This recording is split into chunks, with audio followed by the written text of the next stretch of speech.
Vous écoutez la leçon biblique de l'Église de la Science chrétienne indépendante de Plainfield, située à Plainfield, New Jersey, États-Unis d'Amérique. Leçon du dimanche 19 avril 2020. Sujet: Doctrine de l'expiation. Texte d'or chronique. Parce que ton cœur a été touché, parce que tu t'es humilié devant Dieu en entendant ses paroles, parce que tu t'es humilié devant moi, parce que tu as déchiré tes vêtements et que tu as pleuré devant moi. Moi aussi, j'ai entendu, dit l'Éternel. Lecture alternée. Attache-toi donc à Dieu, et tu auras la paix. Tu jouiras ainsi du bonheur. Reçois de sa bouche l'instruction, et mets dans ton cœur ses paroles. Tu seras rétabli si tu reviens au Tout-Puissant, si tu éloignes l'iniquité de ta tente. Et le Tout-Puissant sera ton or, ton argent, ta richesse. Alors tu feras du Tout-Puissant tes délices, tu élèveras vers Dieu ta face, tu le prieras, et il t'exaucera, et tu accompliras tes vœux. À tes résolutions répondra le succès, sur tes sentiers brillera la lumière. Vienne l'humiliation, tu prieras pour ton relèvement. Dieu secourt celui dont le regard est abattu.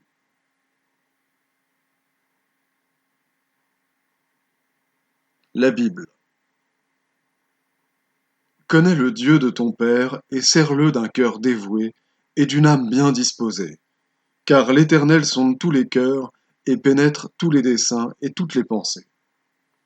Si tu le cherches, il se laissera trouver par toi. Ô Dieu, tu es mon Dieu, je te cherche. Mon âme a soif de toi. Mon corps soupire après toi, dans une terre aride, desséchée, sans eau. Ainsi je te contemple dans le sanctuaire, pour voir ta puissance et ta gloire. Car ta bonté vaut mieux que la vie. Mes lèvres célèbrent tes louanges. Lorsque je pense à toi sur ma couche, je médite sur toi pendant les veilles de la nuit. Car tu es mon secours, et je suis dans l'allégresse à l'ombre de tes ailes. Et ce que l'Éternel demande de toi, c'est que tu pratiques la justice, que tu aimes la miséricorde, et que tu marches humblement avec ton Dieu. Le méchant dit avec arrogance, il ne punit pas, il n'y a point de Dieu. Voilà toutes ses pensées. Ses voies réussissent en tout temps. Il dit en son cœur, je ne chancelle pas, je suis pour toujours à l'abri du malheur. Prenez-y donc garde, vous qui oubliez Dieu. D'où viennent les luttes et d'où viennent les querelles parmi vous? N'est-ce pas de vos passions qui combattent dans vos membres? Vous convoitez et vous ne possédez pas.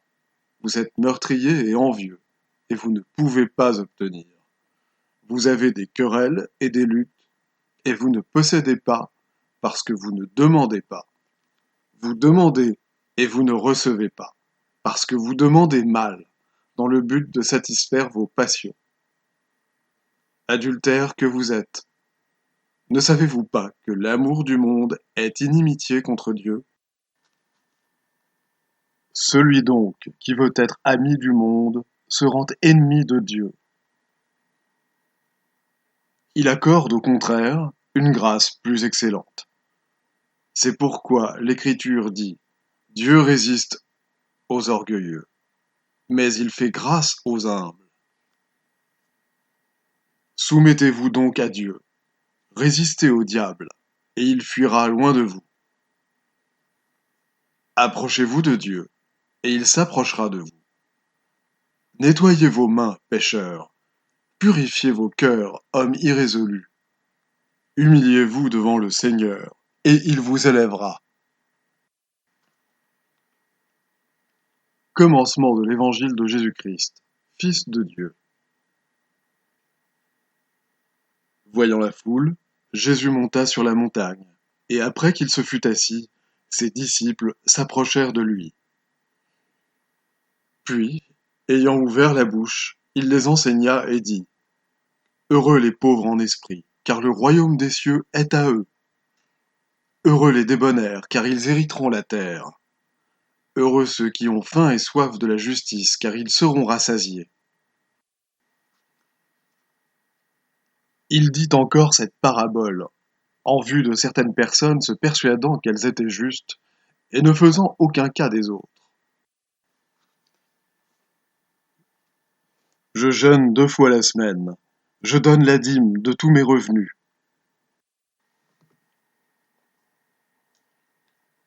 Le publicain, se tenant à distance, n'osait même pas lever les yeux au ciel. Mais il se frappait la poitrine en disant: Ô Dieu, sois apaisé envers moi, qui suis un pécheur. Je vous le dis, celui-ci descendit dans sa maison justifié, plutôt que l'autre. Car quiconque s'élève sera abaissé, et celui qui s'abaisse sera élevé. On lui amena aussi les petits enfants, afin qu'il les touchât. Mais les disciples, voyant cela, reprenaient ceux qui les amenaient. Et Jésus les appela et dit: Laissez venir à moi les petits enfants, et ne les en empêchez pas, car le royaume de Dieu est pour ceux qui leur ressemblent. Je vous le dis en vérité, quiconque ne recevra pas le royaume de Dieu comme un petit enfant, n'y entrera point. Un chef interrogea Jésus et dit: Bon maître, que dois-je faire pour hériter la vie éternelle?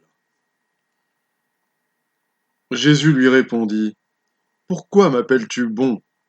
Il n'y a de bon que Dieu seul. Tu connais les commandements. Tu ne commettras point d'adultère. Tu ne tueras point. Tu ne déroberas point. Tu ne diras point de faux témoignages. Honore ton père et ta mère. J'ai, dit-il, observé toutes ces choses dès ma jeunesse. Jésus, ayant entendu cela, lui dit: Il te manque encore une chose. Vends tout ce que tu as. Distribue-le aux pauvres, et tu auras un trésor dans les cieux. Puis viens et suis-moi. Lorsqu'il entendit ces paroles, il devint tout triste, car il était très riche. Jésus, voyant qu'il était devenu tout triste, dit: Qu'il est difficile à ceux qui ont des richesses d'entrer dans le royaume de Dieu. Car il est plus facile à un chameau de passer par le trou d'une aiguille qu'à un riche d'entrer dans le royaume de Dieu. Ceux qui l'écoutaient dirent: Et qui peut être sauvé? Jésus répondit: Ce qui est impossible aux hommes est possible à Dieu. Et Jésus se promenait dans le temple sous le portique de Salomon. Les Juifs l'entourèrent et lui dirent: Jusqu'à quand tiendras-tu notre esprit en suspens? Si tu es le Christ, dis-le-nous franchement. Jésus leur répondit: Je vous l'ai dit, et vous ne croyez pas. Les œuvres que je fais au nom de mon Père rendent témoignage de moi. Mais vous ne croyez pas, parce que vous n'êtes pas de mes brebis. Mes brebis entendent ma voix, je les connais, et elles me suivent. Je leur donne la vie éternelle, et elles ne périront jamais, et personne ne les ravira de ma main. Mon Père, qui me les a donnés, est plus grand que tous, et personne ne peut les ravir de la main de mon Père. Moi et le Père, nous sommes un. Le Père qui demeure en moi, c'est lui qui fait les œuvres. Celui qui m'a renvoyé est avec moi. Il ne m'a pas laissé seul, parce que je fais toujours ce qui lui est agréable. Je vais maintenant lire les passages corrélatifs tirés du livre d'études de la science chrétienne, Science et santé, avec la clé des Écritures, de Mary Baker Eddy. Le Christ présente l'homme indestructible, que l'Esprit crée, constitue et gouverne. Le Christ illustre cette union avec Dieu, son principe divin, qui donne à l'homme la domination sur toute la terre. L'homme n'est jamais Dieu, mais l'homme spirituel, fait à la ressemblance de Dieu, reflète Dieu. Dans cette réflexion scientifique, l'ego et le Père sont inséparables.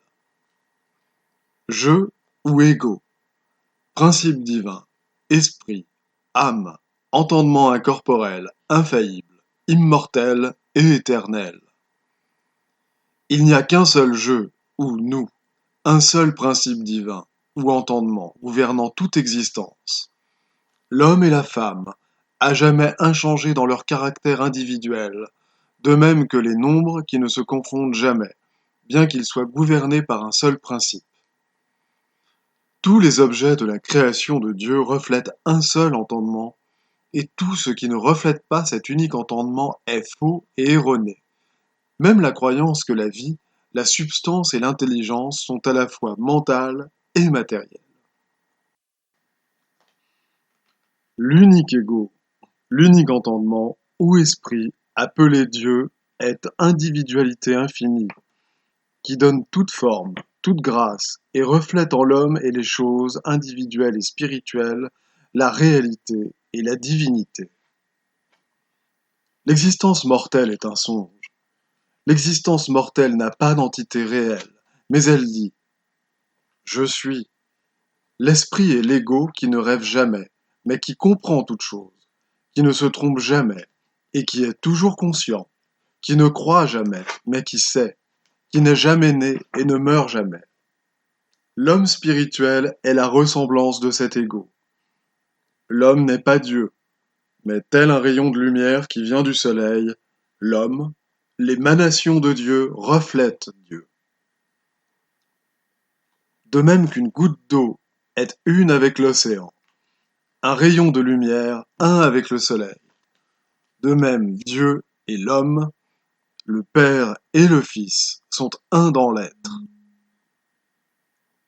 L'Écriture dit « Car en lui nous avons la vie, le mouvement et l'être. » La croyance que l'homme a une existence ou un entendement en dehors de Dieu est une erreur qui va vers son déclin.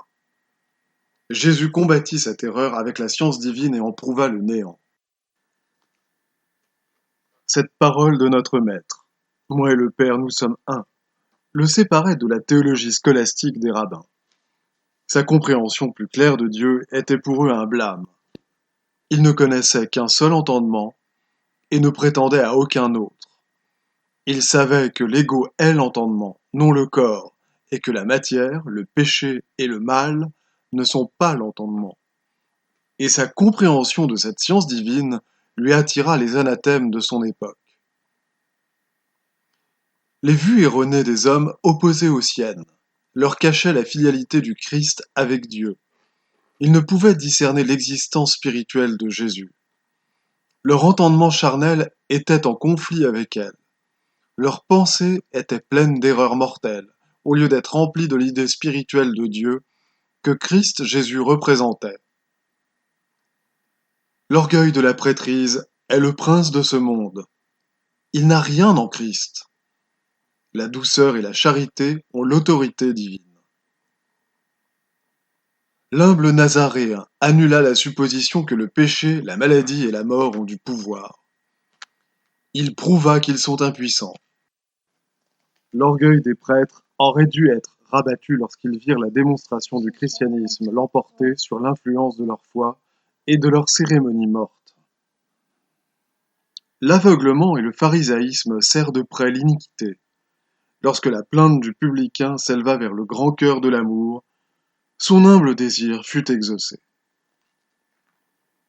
Jésus de Nazareth enseigna et démontra que l'homme et le Père ne font qu'un, et nous lui devons pour cela un hommage éternel. Sa mission fut à la fois individuelle et collective. Il accomplit parfaitement l'œuvre de la vie, non seulement pour être juste envers lui-même, mais aussi par miséricorde envers les mortels, afin de leur montrer comment accomplir la leur, mais non de l'accomplir à leur place, ni de leur épargner une seule responsabilité. Jésus agit hardiment contre l'évidence accréditée des sens, contre les doctrines et les pratiques pharisaïques. et il réfuta tous ses adversaires par son pouvoir guérisseur. Toute angoisse du repentir et de la souffrance, tout effort de réforme, toute bonne pensée et toute bonne action nous aideront à comprendre l'expiation de Jésus pour le péché et contribueront à la rendre efficace. Mais si le pécheur continue à prier et à se repentir, à commettre le péché et à le regretter, il participe peu à la réconciliation, à l'union avec Dieu. Car il lui manque la repentance pratique qui réforme le cœur et permet à l'homme de faire la volonté de la sagesse. Une foi implicite en notre Maître et tout l'amour émotif que nous pourrons lui vouer, cela seul ne fera jamais de nous ses imitateurs. Il nous faut aller et faire de même. Autrement, nous n'utilisons pas les grands bienfaits que nous valurent le travail et la souffrance de notre Maître. La divinité du Christ fut rendue manifeste dans l'humanité de Jésus. Si nous oscillons comme un pendule entre le péché et l'espoir du pardon, l'égoïsme et la sensualité nous faisant rétrograder constamment, notre progrès moral sera lent. S'éveillant aux exigences du Christ, les mortels éprouvent de la souffrance. Alors comme des hommes qui se noient, ils font de vigoureux efforts pour être sauvés. Et grâce à l'amour précieux du Christ, leurs efforts sont couronnés de succès. Travaillez à votre salut, voilà ce qu'exige la vie et l'amour, car à cette fin Dieu opère en vous. Faites-les valoir, vos talents, jusqu'à ce que je revienne. Attendez votre récompense et ne vous lassez pas de faire le bien. Si dans vos efforts vous êtes assaillis par des difficultés terribles et que vous ne receviez aucune récompense immédiate, surtout ne retournez pas à l'erreur et ne devenez pas un traînard dans la course. Lorsque la fumée de la bataille se sera dissipée, vous discernerez le bien que vous avez fait et vous recevrez selon vos mérites. L'amour ne se hâte pas de nous délivrer de la tentation, car l'amour entend que nous soyons éprouvés et purifiés. Si la vérité est en voie de surmonter l'erreur dans votre vie et votre conduite quotidienne, vous pourrez finalement dire « J'ai combattu le bon combat, j'ai gardé la foi », parce que vous serez devenu meilleur. C'est ainsi que nous participons à l'union avec la vérité et l'amour. Si le disciple avance spirituellement, il fait des efforts pour arriver. Il se détourne constamment du sens matériel et porte ses regards vers les choses impérissables de l'esprit. S'il est sincère, il prendra la chose au sérieux dès le début et avancera chaque jour un peu dans la bonne direction, jusqu'à ce que finalement, il achève sa course avec joie.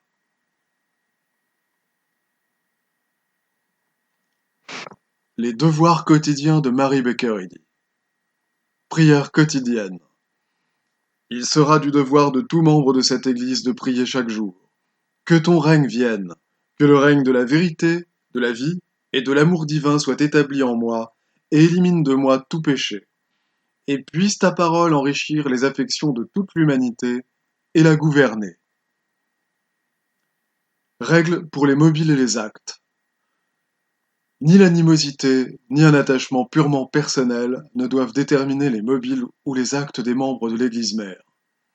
Dans la science, l'amour divin seul gouverne l'homme, et un scientiste chrétien reflète les douces aménités de l'amour, en réprouvant le péché et en manifestant un véritable esprit de fraternité, de charité et de pardon. Les membres de cette Église doivent journellement veiller et prier pour être délivrés de tout mal, pour ne pas prophétiser, juger, condamner, conseiller, influencer ou être influencé d'une manière erronée. Vigilance face au devoir. Il sera du devoir de chaque membre de cette Église de se défendre journellement contre la suggestion mentale agressive et de ne pas se laisser entraîner à oublier ou à négliger son devoir envers Dieu, envers son leader et envers l'humanité. Par ses œuvres, il sera jugé et justifié ou condamné.